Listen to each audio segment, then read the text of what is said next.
We're back again, folks. This time we are reviewing something from the archives. And I remember watching this movie as a kid on TV, and we rented it all the time, from what I recall. The Journey of Natty Gann. This movie came out in 1985. Interestingly enough, that was the year my lovely wife was born, 2 years before I was born. So this movie came out coming up on 40 years ago. Holy smokes.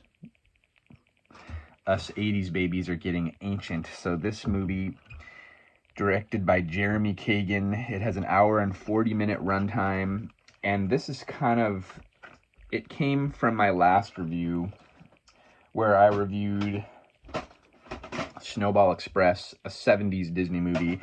And I made a statement that was probably the last of the golden age of live-action Disney movies. Well, I was wrong, because I started thinking about it, and there's some good live-action Disney movies, a smattering, if you will. They didn't make as many prolific studio films as they did in the 60s and 70s as they did in the 80s and the 90s, but you know what? This is one of those movies where it's still a good live-action Disney film. It is rated PG. There is some profanity in there. My younger children lost interest. It is a period film that takes place during the Depression era of the 1930s, and it had a $8 million budget, mildly successful. It grossed $9.7 million at the box office. That was just US and Canadian box office totals.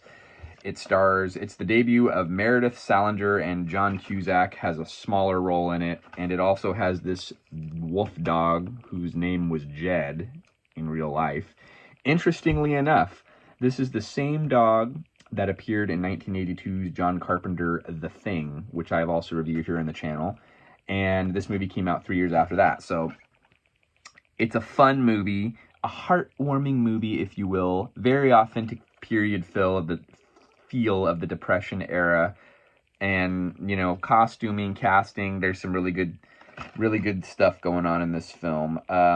It has a soundtrack by James Horner, so it has a very stirring, excellent soundtrack. Fun fact, they filmed the whole soundtrack with another guy and then ended up replacing it with James Horner, doing the whole thing all over again. So the dad in this movie, I didn't remember this until after I watched it, but the dad is played by the guy who plays Leland Palmer, the father in Twin Peaks, the Mark Frost, David Lynch television program that came out about 5 years after this.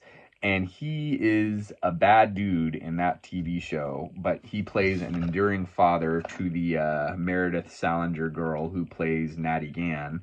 And it is just really hard for me to shake his character from that other, I don't want to say maybe he was typecast, but because of this movie came out before, but you think of him as that evil villain from Twin Peaks, and then he plays a good, loving father in this movie, and the whole premise of the movie is her dad, during the Depression, leaves her in Chicago at a boarding house, goes to Washington to work in the logging industry, and tells her to wait, and he's going to send word for her.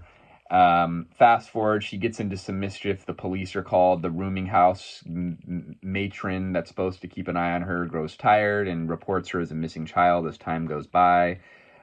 Snail mail gets there too late, and she's gone on the road, train jumping across the USA and hitchhiking, and gets into all kinds of mischief. That's where she connects with John Cusack. The movie has a very good Rotten Tomato average, 91% score, and it's definitely worthy of that. Over 5,000 audience members submitted their average, and I don't know why they are lower, because of it is a classic 77% audience average. Decent IMDb score, 7 out of 10, and I am going to be 4 out of 5. This is a movie that I grew up watching. It is beautiful scenery across the USA, Pacific Northwest, the whole 9 yards. If you love train jumping, you love steam trains, you love fedora hats, Natty Gann, the Journey of Natty Gann. It's a movie for you. What else do I want to add? Oh, interestingly enough, the DVD release is not a full frame format. It is a 4:3 aspect ratio, just taken from the VHS. I feel like this pairs nicely if you want a rainy Sunday afternoon viewing on VHS or whatever format you might have. This pairs nicely with with a 90s Disney classic that came out in 1994. Iron Will. I feel like you could watch these back to back and they kind of fit together nicely as a pair of VHS media viewing, however you want to view it. So thanks for watching. Until next time, we'll see you then.